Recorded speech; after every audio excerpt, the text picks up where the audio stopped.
एक हिंदू संत जो लगभग 1 से 1.5 साल तक लगातार पैदल चलते रहे और पहुंच गए मक्का मदीना। वहां के इस्लामिक गुरुओं ने उनकी योग्यता की जब परीक्षा लेनी चाही तो बाबा जी ने उनके सामने कुरान के ऐसे ऐसे रहस्य खोलकर रख दिए कि उन सभी की आंखें फटी की फटी रह गईं। तथा इन संत को त्रैलंग स्वामी जैसे विशेष संत का खास सानिध्य भी प्राप्त हुआ और जिन्होंने यात्रा की थी स्वर्गारोहिणी की, जहां तक केवल युधिष्ठिर ही पहुंच पाए थे। तो आखिर कौन थे वे सिद्ध संत, हम आज की वीडियो में जानेंगे।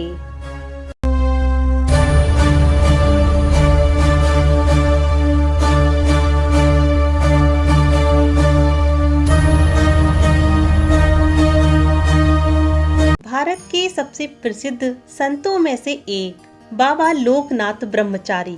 बाबा जी का जन्म 31 अगस्त 1730 को पश्चिम बंगाल के बारासात जिले के 84 चकला में हुआ था। उनके पिता का नाम राम नारायण घोषाल था तथा उनकी माता का नाम कमला देवी था। बाबा जी अपने परिवार के चौथे और सबसे छोटे बालक थे।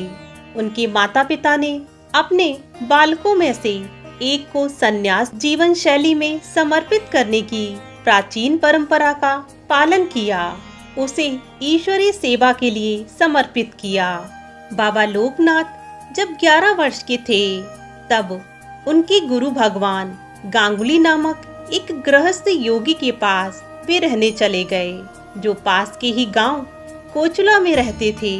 गुरुदेव को इस बालक में कुछ दिव्यता दिखाई दी, इसी कारण उन्होंने उन्हें अपना शिष्य बना लिया और उन्हें गायत्री महामंत्र की दीक्षा दी। अपने जनेऊ संस्कार के कुछ समय के बाद गुरुदेव और बाबा लोकनाथ कोलकाता के कालीघाट मंदिर गए। मंदिर के आसपास के जंगलों में रहने वाले कई तपस्वियों से वे मिले। वहां रहते हुए बाबा लोकनाथ ने सबसे अधिक कठिन यौगिक अभ्यासों का प्रशिक्षण अपने गुरुदेव से लिया, जिसके अंतर्गत अष्टांग योग, हठ योग, ब्रह्मचर्य व्रत का पालन और उपवास आदि शामिल थे। जंगलों में इस निर्देशित शरीर और मन को शुद्ध करने वाले यौगिक अभ्यास के 30 से 40 साल से अधिक समय के बाद बाबा लोकनाथ समाधि में दिव्य के सबसे गहरे स्तरों तक पहुंच सके।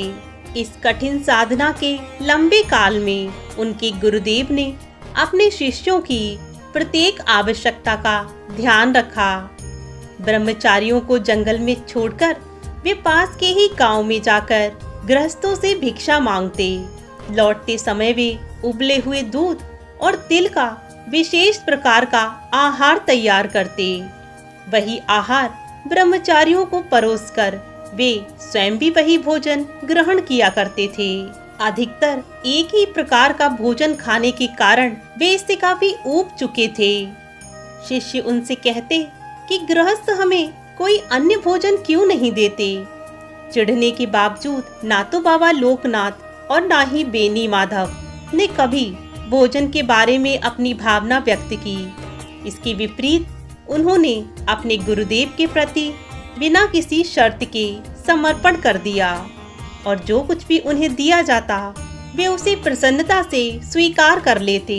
जब सभी ब्रह्मचारी काफी मजबूत व सक्षम हो गए तो वे अपने गुरुदेव के पास गए। उन्होंने कहा, हम अब यह विचार स्वीकार करने में सक्षम नहीं हैं कि हम अपने युवा और ऊर्जावान शरीर के साथ जंगल में बैठे रहें और आप दूर के गांवों में ग्रामीणों से भिक्षा मांगने जाएं। तभी उनके गुरुदेव शिष्यों की चिंता से द्रवित हो गए। उन्होंने कहा, नहीं, अगर आपको ऐसा करने की अनुमति दी जाती है तो आपके मन की एकाग्रता भंग हो जाएगी। यदि आप खुद को गृहस्थों की गतिविधियों और तरीकों के लिए उजागर करते हैं तो एक खतरा है कि आपके मन में ऐसी प्रवृत्तियां विकसित होंगी। आपको यह समझना चाहिए कि आपके लंबे आध्यात्मिक अनुशासन के माध्यम से आप जिस योगिक अवस्था तक पहुँचे हैं उसमें गिरने की हमेशा संभावना बनी रहेगी। एक बार बाबा लोकनाथ के मन में एक शंका उत्पन्न हुई तो उन्होंने अपने गुरुदेव से कहा, गुरुदेव, शास्त्रों का ज्ञान आध्यात्मिक साधक के अनुशासन का अंग माना जाता है, फिर गुरुदेव इस पहलू के प्रति उदासीन क्यों हैं, जबकि वे स्वयं वैदिक दर्शन के सभी संप्रदायों के सम्मानित विद्वान हैं। गुरुदेव ने कहा, शास्त्रों को सीखने का कष्ट क्यों उठा रहे हो? मैंने बहुत अध्ययन किया है, तुम्हें वह कष्ट उठाने की आवश्यकता नहीं है। तुम फटे पुराने कागजों के बंडल को पढ़ने में अपना समय क्यों बर्बाद करना चाहते हो? जब भी तुम्हें किसी शास्त्र से मार्गदर्शन की आवश्यकता लगे तो तुम उसे मुझसे प्राप्त कर सकते हो। पुस्तकों से उधार लिया हुआ ज्ञान प्राप्त करने में समय बर्बाद करने के बजाय उस समय का उपयोग योगाभ्यास में करो। यदि तुम जान लोगे कि मैं कौन हूँ तो तुम सब कुछ जान जाओगे। इस बाह्य जगत में ऐसा कुछ भी नहीं है जो तुम्हारे भीतर ना हो। मेरी बात मानो, बाहर कोई सत्य नहीं है, क्योंकि तुम्हारी आत्मा सर्वभूत आत्मा है जो सभी प्राणियों के हृदय में विराजमान है। बाबा लोकनाथ कहते हैं, आधी सदी से भी अधिक समय तक मेरे गुरुदेव ने मुझे योग की सबसे गहन साधनाओं से गुजारा। विनम्र समर्पण के साथ मैंने योग के विविध मार्गों पर चलते हुए उनके निर्देशों का पालन किया। यदि मुझे कभी कोई भी संदेह होता तो वे अत्यंत धैर्यवान और प्रेममयी माँ की तरह सूक्ष्म समस्या से मुझे उच्चतर अनुभव की ओर ले जाते। उनमें अत्यंत गहन विश्वास के साथ मैं शीघ्रता से लक्ष्य की ओर अग्रसर हुआ। अंत में परम सत्य की सहज अवस्था मेरे सामने प्रकट हुई। चेतना की उस अवस्था में मेरे और किसी अन्य ब्रह्मांडीय अभिव्यक्ति के बीच कोई अलगाव नहीं था। आंतरिक और बाह्य परम आनंद और परम आनंद की अभिव्यक्ति के रूप में एक दूसरे में विलीन हो गए। यह सब पूर्ण प्रयास और ईश्वरी कृपा से हुआ। बाबा लोकनाथ ने अपने जीवन काल में पैदल यात्राएं करते हुए मक्का और मदीना तक की 3 यात्राएं की। मक्का में मुस्लिम उनका बहुत सम्मान करते थे और उन्हें महान उपलब्धि और आध्यात्मिक शक्ति का संत मानते थे। बाबा बताते हैं कि मुसलमानों ने मुझसे कहा कि यदि आप अपने लिए खाना बनाना चाहते हैं तो आपका स्वागत है। हम आपको आपकी ज़रूरत का सारा खाना मुहैया कराएंगे। अगर आप हमें इजाज़त दें तो हम खुशी खुशी आपके लिए खाना बनाएंगे। बाबा जी ने उन्हें ही उनके लिए खाना बनाने की सहमति दे दी। उन्होंने स्वच्छता के सभी अनुष्ठानों का पालन किया और भोजन तैयार करते समय अपने मुख को भी ढक लिया ताकि बात करते समय जीभ से गिरने वाली लार से खाना दूषित न हो जाए। जब ये तीनों योगी मदीना आए तो बहुत से लोग बाबा लोकनाथ की मजबूत आध्यात्मिक उपस्थिति और कुरान पर उनकी महारत और ज्ञान के कारण स्वाभाविक रूप से उनकी ओर आकर्षित हुए।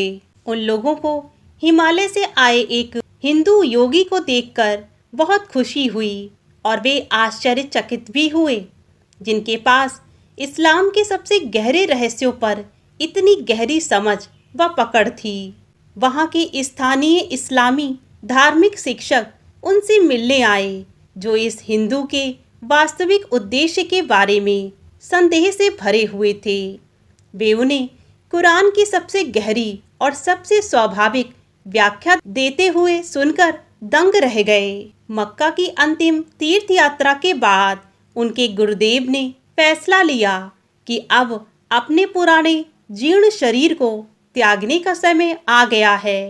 फिर जैसे जैसे दिन करीब आता गया, उन्होंने बाबा लोकनाथ और बेनी माधव से कहा कि वे काशी जाना चाहते हैं, जो माँ गंगा के तट पर स्थित पवित्र तीर्थ स्थल है। वाराणसी जाते समय वे हितलाल मिश्र नामक एक महान योगी से मिले, जिन्हें लोकप्रिय रूप से लोग त्रैलंग स्वामी नाम से जानते थे। वहां पर उन्हें लोग जीवित शिव के रूप में जानते थे। ऐसा माना जाता है कि वे 250 वर्षों से भी अधिक तक जीवित रहे और उन्होंने अपने पिछले 3 जन्मों के अनुभव अभी तक याद रखे हुए थे। गुरुदेव को अपने शिष्यों की काफी चिंता हो रही थी कि उनकी समाधि के बाद उनका क्या होगा, परंतु त्रैलंग स्वामी से मिलकर उनको काफी राहत मिली। गुरुदेव को विश्वास था कि त्रैलंग स्वामी उनकी देखरेख की जिम्मेदारी लेने के लिए सही व्यक्ति हैं। एक दिन उन्होंने बाबा लोकनाथ और बेनी माधव दोनों की जिम्मेदारी त्रैलंग स्वामी को सौंप दी। आंखों में आंसू भरकर उन्होंने कहा, आज मैंने अपने इन दोनों छोटे लड़कों की जिम्मेदारी आपके सक्षम हाथों में सौंप दी। आज से आप उनके अभिभावक होंगे। इस पर त्रैलंग स्वामी ने सहमति व्यक्त की। बाबा लोकनाथ, बेनी माधव और त्रैलंग स्वामी ने 30 से 40 साल तक एक साथ यात्राएं की। उन्होंने सबसे पहले पश्चिमी दुनिया को देखने के लिए पैदल यात्रा प्रारंभ की। एक बार कुछ अंग्रेज लोग बाबा के बाराड़ी स्थित आश्रम में आए और एक अंग्रेजी शब्द पर चर्चा करने लगे, जिसका उच्चारण फ्रांसीसी लोग अलग तरीके से करते थे। बाबा ने कुछ फ्रेंच शब्द बोले और उन्होंने बताया कि वे फ्रांस गए थे, इसलिए हम कम से कम यह मान सकते हैं कि उन्होंने यूरोपीय महाद्वीप से लेकर अटलांटिक महासागर तक की यात्रा की थी। अरब, इज़राइल, फारस, अफ़गानिस्तान और यूरोप के विभिन्न हिस्सों में व्यापक यात्रा करने के बाद तीनों हिमालय की प्रेमपूर्ण गोद में लौट आए।